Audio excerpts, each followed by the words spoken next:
Bonjour Sidi. Bonjour. Est-ce que tu peux te présenter rapidement s'il te plaît? Du coup, moi, c'est Saïdi Coupé, Ouais. boxeur pro. Donc, je m'entraîne ici à Roubaix, au Boxing Club Roubaix. Ça fait combien de temps que tu fais de la boxe? Donc, j'ai commencé la boxe en 2018. Donc, j'ai commencé directement. J'ai fait 1-2 mois de préparation. Et je suis monté sur le ring directement. Directement. Ok. Ça s'est très bien passé. Ouais. Ça s'est très bien passé. Donc, j'ai commencé par les championnats du Nord. Donc, je les ai gagnés. Donc, j'étais très content de moi. Ah ouais, direct. Ouais, direct. Et du coup, après, j'ai continué parce que j'ai bien aimé les sensations. Forcément, la victoire, ça m'a plu. On a continué. Ouais. Du coup, avant ça, tu as fait un sport où vraiment on t'a dit qui t'a orienté vers la boxe? Justement, j'avais jamais fait de sport avant. D'accord. Donc j'ai commencé le sport à 18 ans. Franchement, j'ai bien aimé. Franchement, j'ai bien aimé le goût de l'effort. Après, comment j'y suis venu, famille de boxeurs. Famille de boxeurs, donc forcément, je l'ai regardé boxer. D'accord. J'étais admiratif. Je me disais pourquoi pas moi. Et après, du jour au lendemain, j'ai croisé quelqu'un qui m'a conseillé de venir avec lui à la salle. D'accord, oui. Je suis venu, j'ai testé et je suis jamais parti. Ah bah, on espère que ça va durer, hein. Ouais, j'espère. Pour l'instant, ça va, on est sur le bon chemin. Ouais. Et à côté de ça, tu as fait des études, t'as fait quoi auparavant? Donc moi, actuellement, là, j'ai un BTS en comptabilité. D'accord. Donc ça va. Après, j'ai pas forcément voulu continuer. J'avais d'autres projets, sur le moment en tout cas. Sur le moment, j'étais en équipe de France. Donc D'accord. c'était pas forcément facile d'allier les deux. Oui. La boxe à haut niveau, les déplacements, donc forcément beaucoup d'absence après pour rattraper le travail à l'école. Donc j'ai préféré m'arrêter au BTS et continuer en équipe de France forcément Ok. préparer les Jeux Olympiques. Ouais, c'est un choix aussi, hein, de miser sur soi et de miser sur la carrière plutôt que les études. Si tu es bon dans ce que tu fais, vaut mieux continuer sur ces chemins-là, quoi. Ouais, forcément, faut faire des choix dans la vie quand les deux sont pas compatibles. Après, bon, avec un bac+2, je pense que ça va. Si j'ai besoin de travailler, je peux travailler rapidement. Ouais. Il y a beaucoup de demandes en comptabilité, donc ça va pour moi. Ok, super. Et dans ton sport, au quotidien, est-ce que tu as des sponsors? Est-ce que tu es accompagné? Comment ça se passe pour toi, la vie de sportif? Alors, actuellement, je ne suis pas accompagné par des sponsors. D'accord. Je viens de signer avec une agence, l'agence But en Or. Oui. On est en train de mettre en place des partenariats. Mais pour l'instant, j'ai pas de sponsor, pas de partenariat. Je suis à la recherche, bien sûr. Ok. Je pense que ça aide, hein, dans le développement de vraiment pour avoir tout le matos, en gros ne plus te soucier du côté financier et te consacrer à ton sport, c'est utile d'avoir des sponsors. Donc j'espère qu'avec But en Or tu vas en trouver du coup. Ouais, j'espère. Ouais, forcément, c'est le but. Après, bien sûr, ça permet de se concentrer à 100% sur le sport, Ouais, éviter les distractions. exactement. Après, enchaîner travail plus sport, c'est dur. C'est dur. C'est quoi ta discipline de sportif? Discipline de sportif, je m'impose une grosse discipline, hein. Moi, je fais 2 entraînements par jour, donc avec mon préparateur qui me met en place la séance du matin. Ok, Donc, je fais à Fitness Park Roubaix. d'accord, ouais. Ensuite, au soir, je viens ici, du coup, au Boxing Club Roubaix, où je m'entraîne avec Bilal. Oui. On fait plus de la technique. Au matin, c'est plus axé sur le physique. D'accord. Beaucoup de fractionnés, beaucoup de musculation. Cardio, tout ça. C'est ça. Côté nourriture, parce que ça débat, hein, chez les sportifs. Est-ce qu'on est obligé de faire un régime de... T'es boxeur pro, du coup, c'est quoi? Tu peux manger comme tu veux ou tu t'imposes aussi une conduite par rapport à la nourriture? Moi, j'ai un régime assez simple. Après, forcément, il ne faut pas trop abuser de la nourriture. Pas trop abuser de manger dehors, fast food et tout ça, c'est pas ce qui est mieux pour la santé, mais aussi pour le poids. C'est difficile à gérer déjà de base. La limite entre je suis bien nourri et je suis en sous-nutrition, elle est très très fine.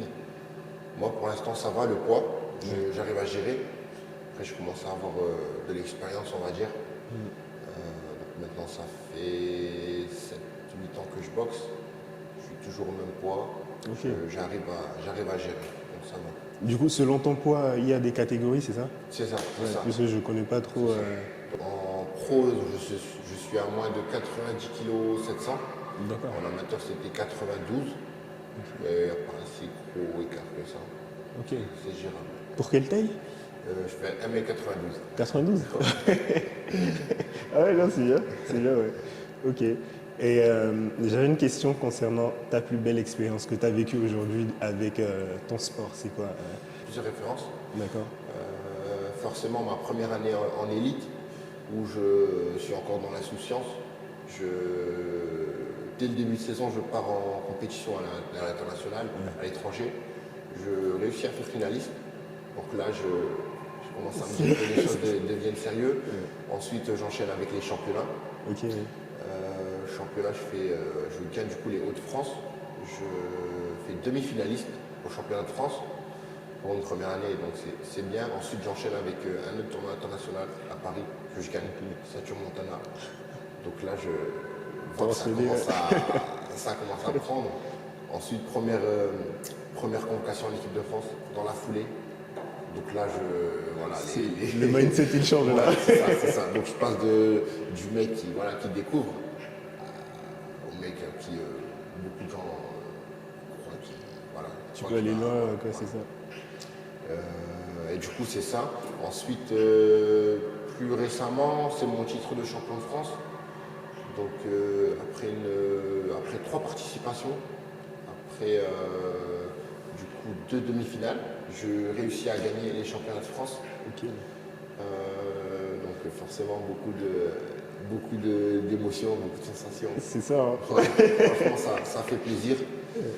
Et après là récemment aussi boxer à Roubaix. Boxer devant le public.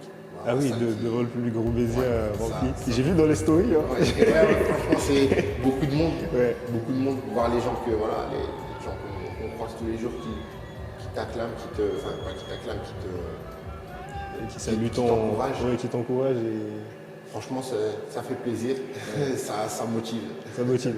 J'ai vu, puisque du coup j'ai assisté à tes entraînements aussi, je pense que tu montres ce côté où tu inspires les plus jeunes. Parce que j'ai vu t'encourager les petits et tout ça, j'étais là, je me suis dit, ah ok. Vraiment le rôle de celui qui montre le chemin finalement. Et est-ce que c'est pas un rôle difficile à porter? Puisque personne s'y prépare. Non, c'est sûr que personne s'y prépare. Mais moi je pense que c'est dans ma personnalité. Ouais. Après j'aime bien pousser les gens vers le haut. Okay. Voilà, manque de personnes qui poussent les gens vers le haut. Moi j'essaye de les pousser. J'essaye de même mes collègues boxeurs, j'essaye de les ramener avec moi. Oui. Si je réussis, je vois pas pourquoi les autres, en tout cas mes proches, ne réussissent pas avec moi.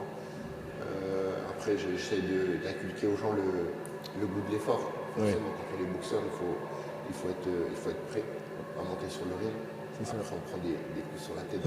Forcément c'est un sport très très dangereux. Très dangereux, ouais. Donc quand on monte sur le ring en tout cas, il faut être le plus près possible. Mentalement, physiquement, tu dois être aligné. Est-ce que ça t'est déjà arrivé de ne pas être prêt en montant sur le ring? Non, justement, c'est ça le truc. Le goût de l'effort fait que j'ai toujours été prêt sur le ring. Mentalement, physiquement, je m'entraîne énormément pour être prêt sur le ring et faire ce que j'ai à faire du coup. Ok, c'est bien. Tu t'es déjà pris un KO? Non, jamais non KO. La phrase à doubler. Je ne vais pas boxer avec lui, mais du coup, non, jamais de KO. Ça va pour l'instant. C'est bien. Non, c'est cool. Et du coup, quelles sont les difficultés, puisque tu me parles de mentalement, je ne sais pas comment tu te prépares justement. Est-ce que tu as un coach mental, tu vas voir des professionnels? J'avais un coach mental. Oui. Aujourd'hui, j'ai plus de coach mental, mais j'en ai pas forcément le besoin. Après, la prépa mentale, elle peut se faire tout seul. Forcément, il y a un travail de visualisation qui est fait en amont. Il y a un travail de stratégie avec le coach. Oui. Donc, quand j'arrive sur le ring, je suis confiant. Je sais que physiquement, stratégiquement, je suis prêt. Ok, du coup tu es aligné avec ta personne et là où tu sais où tu veux aller, tu vises ta cible. Exactement. Ok, non, ça c'est très bien. Du coup, quelle est ta vision pour plus tard? Qu'est-ce que tu projettes, si tu veux le partager bien sûr, Puisque Ouais. généralement, il y a des sportifs, ils n'aiment pas trop, ils aiment pas trop partager. Non, bah, avec plaisir, hein. Du coup, là, à court terme, donc là, je me prépare pour le No Merci, donc qui aura lieu à Roubaix. D'accord. Donc, qui devrait avoir lieu donc, au mois de juin. À moyen terme, donc ça serait les championnats de France. Championnats de France, donc je suis classé deuxième, Deuxième, ouais. deuxième en France. Donc ça arrive très bientôt. Tu connais déjà l'adversaire carrément là. Non, je ne connais pas encore connais pas l'adversaire parce que bah, forcément avant moi il y a le numéro 1 qui va D'accord. passer. Donc s'il gagne, bah, ça sera lui le champion de France donc, que j'irai défier. Et bah, du coup s'il perd, ça sera le champion qui gagnera sa ceinture. Donc on verra bien. Bah, j'espère qu'il sera organisé à Roubaix en tout cas. Devant le public. Si elle, ouais, c'est ça, si y a le public en vient tout, ça va. J'espère, franchement. Ça me fera en tout cas énormément plaisir. Bah oui, à la maison, Ouais. à la maison, si tu gagnes, en tout cas, là, ça sera la fête. Je pense que Ouais, non, c'est sûr. tout le monde va te connaître ton nom C'est sur sûr, Roubaix c'est sûr. encore Bah, plus. après, j'ai envie de partager ça avec les miens, bien sûr, avec mes proches. Donc, j'aimerais bien que ça se passe à Roubaix. Ah, le message est passé. Il n'y a plus qu'à. C'est ça. Je t'avais posé la question, quelle est ta définition du courage? Ouais. Bah, du coup, pour moi, enfin, après, c'est pas pour moi, mais c'est la définition du courage. C'est le fait de continuer malgré la difficulté, malgré l'adversité. Ouais. L'adversité, tu l'appliques à ton sport ou tu l'appliques à la vie en général? Je l'applique à la vie. Après, moi, ce que j'essaye de faire dans la vie, c'est de faciliter la vie. Elle est pas mal, celle-là. Je vois beaucoup de gens qui se compliquent la vie. Ouais. Moi, j'essaye de me la faciliter. Donc, par rapport à mon sport, je dirais, bah, du coup, sur le ring, j'arrive bien préparé. Je me facilite, enfin, je me durcis pas la tâche. Déjà, boxer, c'est très très dur. Donc, j'essaye d'arriver le plus près possible. Voilà, donc c'est un exemple parmi tant d'autres. Ouais. C'est un peu la loi des 80-20. Tu te prépares 80% à l'entraînement et 20% ça sera sur le ring. Mais du coup, tu as quelqu'un en tête, tu es fan d'un boxeur en particulier ou d'un athlète hein, ou d'un sportif qui t'a donné cette vision-là du courage? Pas forcément. Après, je ne suis pas fan d'un athlète en particulier. Je m'inspire des meilleurs. Ouais. Celui qui m'inspire le plus, pas forcément dans sa façon de boxer, mais dans son mode de vie, dans sa façon de voir les choses, c'est Anthony Joshua. Oui. Très grand businessman. Oui, je vois. Du coup, c'est quelqu'un qui m'inspire. Et après, au niveau boxe, il y a tous les meilleurs, forcément. Tous les meilleurs. Et tout ça qui Qui rentre t'inspire. en compte et qui m'inspire. Ok. Quel serait ton message pour un jeune qui souhaite débuter la boxe? Donc, que ce soit sur la préparation physique, mentale, les blessures, puisqu'on n'en parle pas. Mais suite à une blessure, on galère à revenir souvent. Et si tu n'es pas bien entouré, je pense que ça peut aussi faire partie du jeu. Forcément. Si on n'est pas bien entouré, malheureusement, on peut vite lâcher le sport.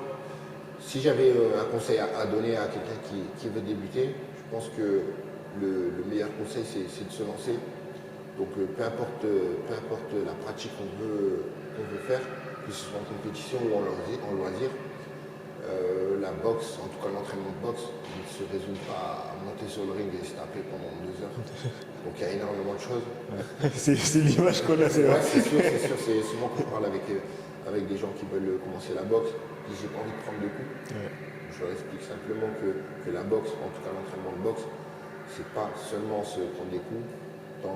Ici du coup au Boxing Club Roubaix, il y a des gens qui ne mettent jamais les gants, qui ne font pas d'opposition. Il y a énormément d'ateliers à faire pour progresser, pour apprendre à boxer. Donc voilà, c'est pas obligé de venir ici à la salle et de ressortir avec des cocards. Ok, et à la salle, il y a aussi un créneau. J'ai vu qu'il y a beaucoup de femmes.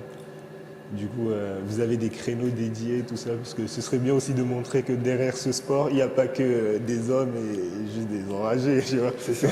Voilà. C'est ça. Ouais, du coup, au Boxing Club Roubaix, donc les cours sont mixtes. Oui. Donc 18h30 tous les jours. Donc il y a garçons et filles qui sont mélangés.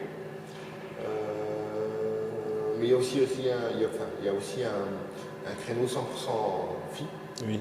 100% femmes. Ça se passe très bien, donc il y a énormément de pratiquantes. Ouais. Ça fait plaisir. Et après, ce qu'il faut se dire, c'est que si jamais les dames elles veulent commencer, c'est pas forcément un sport de brut. Comme on l'a dit, il y a énormément d'ateliers, il n'y a pas forcément de l'opposition. Ouais. Il y a beaucoup de choses à proposer. Ok, C'est se défouler. clairement. Non, c'est bien, c'est un très beau mental et en tout cas on te souhaite de continuer dans cette voie, de ramener le titre à la maison la prochaine Ouais, fois. non, franchement, j'espère le ramener ici à Roubaix. J'espère. En tout cas, on met tous les moyens de notre côté Ouais, pour le ramener. pour le ramener, pour que ça se passe ici à Roubaix. Ok, ouais, c'est super. Merci Cédric. Merci à toi. Merci pour l'interview. Merci pour Merci l'invitation. beaucoup.